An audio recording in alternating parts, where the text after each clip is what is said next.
দিল্লিতে বিক্ষোভ থেকে আটকের কয়েক ঘন্টা পর ছাড়া পেলেন রাহুল প্রিয়াঙ্কা। যন্তর মন্তরে ককরোচের অবস্থান, প্রশ্নপত্র ফাঁসে জড়িতদের কঠোর ব্যবস্থার নির্দেশ মোদির। ইরান যুক্তরাষ্ট্রের পাল্টাপাল্টি হামলায় বিপজ্জনক বাঁকে মধ্যপ্রাচ্য। 2 সপ্তাহে প্রায় 100 মার্কিন সেনা আহত। পরমাণু স্থাপনা গুঁড়িয়ে দেওয়ার হুমকি ট্রাম্পের। তীব্র হচ্ছে মস্কো কিয়েভ সংঘাত। ইউক্রেনের রুশ হামলায় নিহত 3। বাণিজ্যিক জাহাজে আক্রমণ চালিয়ে যাওয়ার ঘোষণা ক্রেমলিনের। মস্কোয় পাল্টা আঘাত জেলেনস্কি বাহিনীর। গাজায় দখলদার বাহিনীর হামলায় একই পরিবারের 6 সদস্য সহ নিহত 12। লেবাননের দক্ষিণাঞ্চলে অভিযান। ইসরায়েলি সেনা প্রত্যাহারে বৈরুতকে সহায়তার আশ্বাস ট্রাম্পের। এবং প্রচণ্ড গরমে ইউরোপে বাড়ছে দাবানল। স্পেনে 30,000 হেক্টর এলাকা বাষ্পীভূত। ফ্রান্সে 2 দমকল কর্মীর প্রাণহানি। ইতালিতে জলপাই বাগান পুড়ে ক্ষতিগ্রস্ত বহু কৃষক। ভারতের প্রধানমন্ত্রী নরেন্দ্র মোদীর বাসভবনের সামনে থেকে আটকের কয়েক ঘন্টা পর ছাড়া পেলেন কংগ্রেস নেতা রাহুল গান্ধী ও তার বোন প্রিয়াঙ্কা গান্ধী। মুক্তির পর শিক্ষার্থীদের দাবি সম্পূর্ণ ন্যায্য বলে উল্লেখ করেন প্রিয়াঙ্কা গান্ধী। এদিকে যন্তর মন্তরে অবস্থান কর্মসূচি চালিয়ে যাওয়ার ঘোষণা দিয়েছে ককরোচ জনতা পার্টি। চলমান বিক্ষোভের মুখে প্রশ্নপত্র ফাঁসের সঙ্গে জড়িতদের বিরুদ্ধে কঠোর ব্যবস্থা নেওয়ার নির্দেশ দিয়েছেন প্রধানমন্ত্রী। মঙ্গলবার নয়াদিল্লিতে প্রধানমন্ত্রী নরেন্দ্র মোদীর সরকারি বাসভবনের সামনে বিক্ষোভ শুরু করে কংগ্রেস। রাহুল গান্ধীর নেতৃত্বে ওই বিক্ষোভে মোদীর পদত্যাগ দাবি করা হয়। এ সময় রাহুল গান্ধী, প্রিয়াঙ্কা গান্ধী ভাদ্রা ও সমাজবাদী পার্টির প্রধান অখিলেশ যাদব সহ বিরোধী জোটের একাধিক নেতাকে আটক করে দিল্লি পুলিশ। এ সময় পুলিশের সঙ্গে ধস্তাধস্তিতে আহত হন রাহুল গান্ধী। এর আগে শিক্ষার্থীদের ওপর লাঠিচার্জের তীব্র সমালোচনা করেন বিরোধীরা। বল প্রয়োগের ঘটনায় নরেন্দ্র মোদীকে ক্ষমা চাওয়ার আহ্বান জানান রাহুল। ভারতীয় সংবাদ মাধ্যম এনডিটিভি জানায়, কয়েক ঘন্টা আটকে রাখার পর কংগ্রেস নেতা রাহুল গান্ধী ও প্রিয়াঙ্কা গান্ধীকে ছেড়ে দেয় দিল্লি পুলিশ। আটকের পর কংগ্রেসের সাবেক সভাপতি সোনিয়া গান্ধী দিল্লির মন্দির মার্গ থানায় যান প্রিয়াঙ্কা গান্ধীর সঙ্গে দেখা করতে। অন্যদিকে রাহুল গান্ধীকে ছত্রসাল স্টেডিয়ামে রাখা হয় বলে জানিয়েছে ভারতীয় গণমাধ্যম। মুক্তির পর প্রিয়াঙ্কা গান্ধী বলেন, শিক্ষার্থীদের দাবি সম্পূর্ণ ন্যায্য। গণতন্ত্রে শান্তিপূর্ণ প্রতিবাদ করা প্রতিটি নাগরিকের মৌলিক অধিকার। মঙ্গলবার সকাল থেকেই দিল্লির যন্তর মন্তরে অবস্থান নেয় ককরোচ জনতা পার্টির সমর্থকরা। সময়ের সঙ্গে সঙ্গে বাড়তে থাকে মানুষ। ভেঙে ফেলা মঞ্চ আবারও নতুন করে প্রস্তুত করা হয়। দাবি না মানা পর্যন্ত আন্দোলন চালিয়ে যাওয়ার ঘোষণা দেন বিক্ষোভকারীরা। ককরোচ জনতা পার্টির আন্দোলনের প্রতি সমর্থন জানিয়েছেন তারকারাও। আন্দোলনকারীদের ওপর পুলিশের দমন পীড়নেরও সমালোচনা করেছেন তারা। আলোচনার মাধ্যমে সংকট সমাধানের আহ্বান তাদের। এদিকে বিক্ষোভের মুখে প্রথমবারের মতো মুখ খুলেছেন নরেন্দ্র মোদী। প্রশ্ন ফাঁসের ঘটনায় জড়িতদের বিরুদ্ধে কঠোর ব্যবস্থা নেওয়া এবং স্বচ্ছ ও নির্ভরযোগ্য পরীক্ষা ব্যবস্থা গড়ে তুলতে সংশ্লিষ্ট সব পক্ষকে একসঙ্গে কাজ করার আহ্বান জানান তিনি। প্রশ্ন ফাঁসের ঘটনায় কেন্দ্রীয় শিক্ষামন্ত্রীর পদত্যাগের দাবিতে ককরোচ জনতা পার্টির আন্দোলনের সমর্থন দিয়ে গেল মাসের শেষে যন্তর মন্তরে অনশন শুরু করেন জলবায়ু কর্মী সোনম ওয়াংচুক। সোমবার পার্লামেন্ট অভিমুখে বিক্ষোভের ডাক দেয় সংগঠনটি। বিক্ষোভের এক পর্যায়ে শিক্ষার্থীদের ওপর চড়াও হয় পুলিশ। এই ঘটনায় দেশ জুড়ে সমালোচনার মুখে পড়েছে বিজেপি সরকার। যুক্তরাষ্ট্রের সঙ্গে আলোচনায় ইরান মরিয়া হয়ে উঠেছে বলে দাবি করেছেন মার্কিন প্রেসিডেন্ট ডোনাল্ড ট্রাম্প। তবে তেহরানে হামলা অব্যাহত থাকবে বলে জানিয়েছেন তিনি। ইরানের নতুন পারমাণবিক স্থাপনায় শিগগিরই হামলার হুমকি দিয়েছেন ট্রাম্প। এমনটা হলে যুদ্ধ আরও বিস্তৃত হবে বলে হুঁশিয়ারি দিয়েছে তেহরান। এর মধ্যেই ড্রোন প্রতিহতের দাবি করেছে কাতার, কুয়েত, বাহরাইন। হরমুজ ঘিরেও উত্তেজনা অব্যাহত রয়েছে। স্থানীয় সময় মঙ্গলবার কুয়েত, বাহরাইন ও জর্ডানে মার্কিন স্থাপনা ও হরমুজে একটি জাহাজে হামলার দাবি করেছে আইআরজিসি। দেশগুলোর পক্ষ থেকেও ড্রোন প্রতিহতের কথা জানানো হয়েছে। চলতি মাসে ইরানের হামলায় প্রায় 100 মার্কিন সেনা আহত হয়েছেন বলে খবর প্রকাশ করেছে সিবিএস নিউজ। এদিকে তেহরান আলোচনায় বসতে মরিয়া হয়ে উঠেছে বলে দাবি করেছেন মার্কিন প্রেসিডেন্ট ডোনাল্ড ট্রাম্প। তবে ইরানের আগ্রহকে গুরুত্ব দিচ্ছেন না বলে জানান তিনি। উল্টো দেশটির নতুন পারমাণবিক স্থাপনা পিকেক্স মাউন্টেনে শিগগিরই ভয়াবহ হামলার হুমকি দিয়েছেন ট্রাম্প।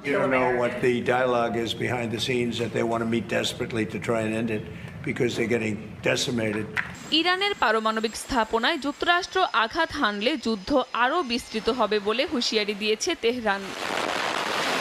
হরমুজ প্রণালীতেও দুপক্ষের উত্তেজনা অব্যাহত রয়েছে। ইরানের বিপ্লবী গার্ড বাহিনী আইআরজিসি জানায়, অনিরাপদ পথে চলাচল করা দুটি তেলবাহী জাহাজে ভয়াবহ অগ্নিকাণ্ডের ঘটনা ঘটেছে। অন্যদিকে মার্কিন সেন্ট্রাল কমান্ড জানিয়েছে, ইরানের ওপর নৌ অবরোধ কার্যকর করতে 8টি বাণিজ্যিক জাহাজের গতিপথ পরিবর্তন করা হয়েছে ও একটি জাহাজ অচল করে দেওয়া হয়েছে। প্রায় 6 মাস ধরে চলছে ইরান যুক্তরাষ্ট্র সংঘাত। তেহরানের সামরিক অভিযানের জেরে অর্থনৈতিক চাপ বেড়েছে ওয়াশিংটনে। মার্কিন প্রতিরক্ষা মন্ত্রী পিট হেগসেথ জানিয়েছেন, ইরানের সঙ্গে যুদ্ধে মার্কিন ব্যয় প্রায় 37.5 বিলিয়ন ডলারে পৌঁছেছে। সামরিক সংঘাতের পাশাপাশি জ্বালানি, বাণিজ্য ও বৈশ্বিক অর্থনীতির ওপর যুদ্ধের প্রভাব ক্রমেই গভীর হচ্ছে বলেও মন্তব্য করেন তিনি। পাল্টাপাল্টি হামলায় উত্তপ্ত রাশিয়া ইউক্রেন সংঘাত। ইউক্রেনের অভ্যন্তরে রুশ বাহিনীর ভয়াবহ হামলায় প্রাণ হারিয়েছে শিশুসহ অন্তত 3 জন, আহত হয়েছেন আরও অনেকে। রাশিয়ার বিরুদ্ধে আবাসিক ভবন, বাণিজ্যিক জাহাজ ও জ্বালানি সরবরাহের নৌপথকে লক্ষ্যবস্তু করার অভিযোগ করেছে কিয়েভ। ইউক্রেনকে সামরিক সহায়তা বহনকারী জাহাজে হামলা অব্যাহত রাখার ঘোষণা দিয়েছে ক্রেমলিন। এদিকে মস্কোয় কিয়েভের পাল্টা আক্রমণে আহত হয়েছেন বেশ কয়েকজন চীনা নাগরিক।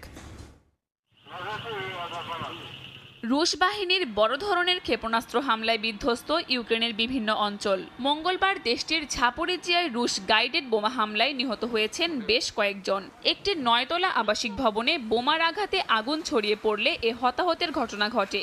একই দিন সুমি অঞ্চলে রুশ সেনাদের ড্রোন হামলায় শিশুসহ আহত হয়েছেন আরও অনেকে। হামলার পরও আকাশে ড্রোনের উপস্থিতি থাকায় উদ্ধার কাজ ব্যাহত হয় বলে জানা গেছে। ইউক্রেনের বিমান বাহিনী জানায়, এক রাতেই দেশ জুড়ে অর্ধশতাধিক দূরপাল্লার ড্রোন ছুড়েছে রাশিয়া। এর মধ্যে বেশ কিছু ড্রোন ভূপাতিত করা গেলেও অনেক স্থানে ক্ষয়ক্ষতি হয়েছে। বিশ্লেষকদের মতে, ইউক্রেনের জ্বালানি, আবাসিক এলাকা ও বেসামরিক অবকাঠামোর ওপর চাপ বাড়িয়ে প্রতিরক্ষা সক্ষমতা দুর্বল করার কৌশল নিয়েছে মস্কো। স্থলভাগের পাশাপাশি কৃষ্ণ সাগরেও আক্রমণ বাড়িয়েছে রুশ বাহিনী। রোমানিয়ার উপকূলের কাছে মিশর থেকে ইউক্রেনগামী লাইবেরিয়ার পতাকাবাহী একটি গ্যাসবাহী ট্যাঙ্কারে হামলা চালানো হয়। এদিকে উত্তপ্ত পরিস্থিতির মধ্যেই সেনা প্রধান ওলেকজান্দর সিরস্কিকে বরখাস্তের জেরে অব্যাহত রয়েছে বিক্ষোভ। তার পরিবর্তে মিখাইলো দ্রাপাতি সেনা প্রধান হতে যাচ্ছেন বলে ইঙ্গিত দিয়েছেন জেলেনস্কি। মস্কোর হামলার জবাবে থেমে নেই কিয়েভও। ইউক্রেনের ড্রোন হামলায় মস্কোয় কয়েকজন চীনা নাগরিক আহত হয়েছেন বলে জানিয়েছে গণমাধ্যম। এদিকে সামরিক অভিযানের পাশাপাশি কূটনৈতিক বার্তাতেও অনড় অবস্থানের কথা জানিয়েছে ক্রেমলিন। ক্রেমলিনের মুখপাত্র দিমিত্রি পেসকভ জানান, ইউক্রেনের সেনাবাহিনীর জন্য সরঞ্জাম বহনকারী জাহাজে হামলা বন্ধ করবে না রাশিয়া। একই সঙ্গে যুক্তরাজ্যের উপকূলের কাছে রুশ যুদ্ধজাহাজের মহড়াকে আন্তর্জাতিক সামুদ্রিক আইনসম্মত বলে দাবি করেছেন তিনি। গাজায় ইসরায়েলি হামলায় একই পরিবারের 6 সদস্য সহ অন্তত 12 ফিলিস্তিনি নিহত হয়েছেন। এর মধ্যে পানি সংকটে উপত্যকা জুড়ে দুর্ভোগ আরও বেড়েছে। এদিকে লেবাননের দক্ষিণাঞ্চলে অভিযান অব্যাহত রেখেছে ইসরায়েল। ওয়াশিংটনে মার্কিন প্রেসিডেন্ট ডোনাল্ড ট্রাম্পের সঙ্গে বৈঠক করেন লেবাননের প্রেসিডেন্ট জোসেফ আউন। এ সময় লেবাননের নিরাপত্তা পরিস্থিতি, সেনাবাহিনীকে আরও শক্তিশালীকরণ ও ইসরায়েলি সেনা প্রত্যাহার নিয়ে আলোচনা হয়। বৈরুতকে সহায়তার কথা জানান ট্রাম্প। একটি কবরের মাটি শুকোনোর আগেই খোঁড়া হচ্ছে আরেকটি কবর। সারি সারি মরদেহ নিয়ে কবরস্থানের দিকে হাঁটছেন স্বজনরা। মঙ্গলবার গাজা সিটির আল সাবরা এলাকায় একটি আবাসিক ভবনে ইসরায়েলি বাহিনীর হামলায় একই পরিবারের 6 সদস্য নিহত হন। জাতিসংঘ বলছে, যুদ্ধবিরতির কয়েক মাস পরও গাজায় কোথাও নিরাপদ আশ্রয় নেই। একদিকে চলমান হামলা, অন্যদিকে তীব্র পানির সংকটে দুর্ভোগ আরও বেড়েছে। পানির জন্য ঘন্টার পর ঘন্টা লাইনে দাঁড়াতে হচ্ছে, আর দূষিত পানি ব্যবহারের কারণে বাড়ছে ডায়রিয়া, চর্মরোগ সহ নানা সংক্রমণ। জাতিসংঘ সতর্ক করে বলছে, যুদ্ধের পাশাপাশি পানি ও পয় নিষ্কাশন ব্যবস্থার এই বিপর্যয় গাজাকে দীর্ঘমেয়াদী মানবিক সংকটের দিকে ঠেলে দিচ্ছে।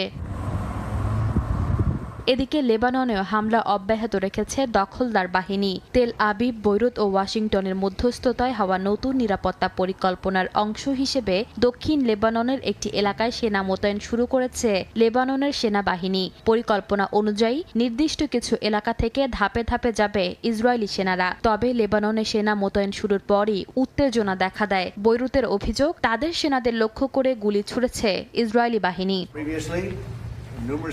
উত্তপ্ত পরিস্থিতির মধ্যে মঙ্গলবার ওয়াশিংটনে মার্কিন প্রেসিডেন্ট ডোনাল্ড ট্রাম্পের সঙ্গে বৈঠক করেন লেবাননের প্রেসিডেন্ট জোসেফ আউন। আলোচনায় দক্ষিণ লেবাননের নিরাপত্তা পরিস্থিতি, ইসরায়েলি সেনা প্রত্যাহার এবং লেবাননের সেনাবাহিনীকে আরও শক্তিশালী করার মতো গুরুত্বপূর্ণ বিষয়গুলো উঠে আসে। এ সময় ওয়াশিংটন বৈরুতকে সহায়তা করবে বলে জানান ট্রাম্প। লেবানন বহু বছর ধরে অবহেলিত, তাই আমরা তাদের সহায়তা করব। দেশটির সেনাবাহিনীর সক্ষমতা বাড়াতে সহযোগিতা করা হবে। ইসরায়েল সেনা পুনর্মোতায়েনের প্রক্রিয়ায় রয়েছে। প্রয়োজন হলে আমরা হিজবুল্লাহর সঙ্গেও সরাসরি আলোচনায় বসতেও প্রস্তুত। যদিও হিজবুল্লাহ পুরোপুরি নিরস্ত্র না হওয়া পর্যন্ত সীমান্তে নিরাপত্তা অঞ্চল থেকে পুরোপুরি সেনা প্রত্যাহার করা হবে না বলে জানিয়েছে তেল আবিব। মধ্যপ্রাচ্যে যুক্তরাষ্ট্র ইরান সংঘাত সহ বিশ্বজুড়ে নানা উত্তেজনার মধ্যে ফিলিপিন্সের রাজধানী ম্যানিলায় শুরু হয়েছে আসিয়ান পররাষ্ট্রমন্ত্রীদের বৈঠক। আঞ্চলিক নিরাপত্তা ও বৈশ্বিক অস্থিরতা মোকাবেলায় এবারের আলোচনার মূল বিষয়। মঙ্গলবার 11 সদস্যের আসিয়ানের পররাষ্ট্রমন্ত্রীদের পাশাপাশি গুরুত্বপূর্ণ অংশীদার দেশগুলোর প্রতিনিধিরাও বৈঠকে অংশ নিয়েছেন। উদ্বোধনী অনুষ্ঠানে ফিলিপিন্সের পররাষ্ট্রমন্ত্রী মারিয়া থেরেসা লাজারো বলেন, বিশ্বজুড়ে চলমান অস্থিরতায় শান্তি, নিরাপত্তা ও স্থিতিশীলতা বজায় রাখতে একসঙ্গে কাজ করাই এবারের সম্মেলনের মূল লক্ষ্য। এবারের বৈঠকে মিয়ানমারের চলমান সংঘাত, দক্ষিণ চীন সাগরের বিরোধ এবং যুক্তরাষ্ট্র ইরান সংঘাতের প্রভাবে হরমুজ প্রণালী হয়ে জ্বালানি সরবরাহ, মূল্যস্ফীতি ও বৈশ্বিক অর্থনীতির ঝুঁকি নিয়ে আলোচনা হওয়ার কথা রয়েছে।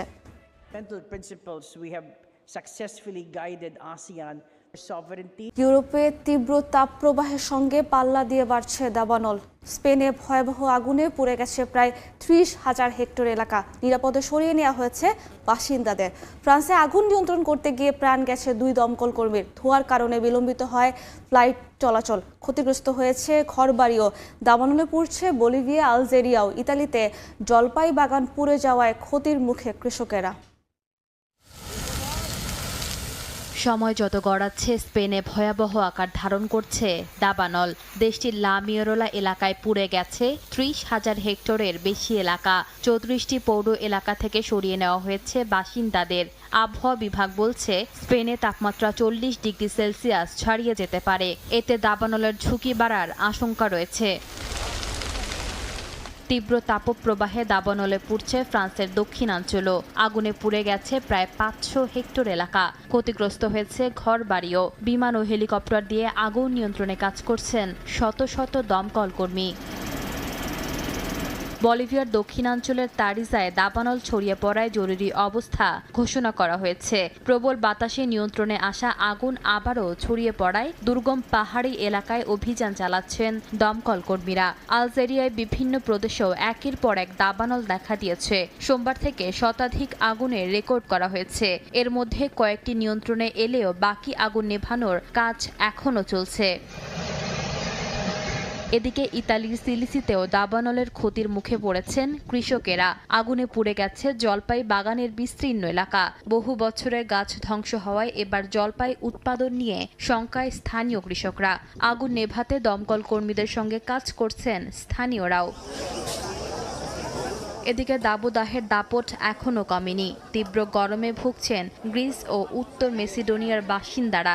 গ্রিসে বুধবার তাপমাত্রা 42 ডিগ্রি সেলসিয়াসে পৌঁছাতে পারে বলে সতর্কতা জারি করা হয়েছে। এথেন্সে পর্যটক ও বাসিন্দাদের জন্য পানি ও চিকিৎসা সহায়তার ব্যবস্থা করা হয়েছে। উত্তর মেসিডোনিয়ার রাজধানী স্কোপিয়েতেও তাপমাত্রা 39 ডিগ্রি সেলসিয়াসে পৌঁছেছে।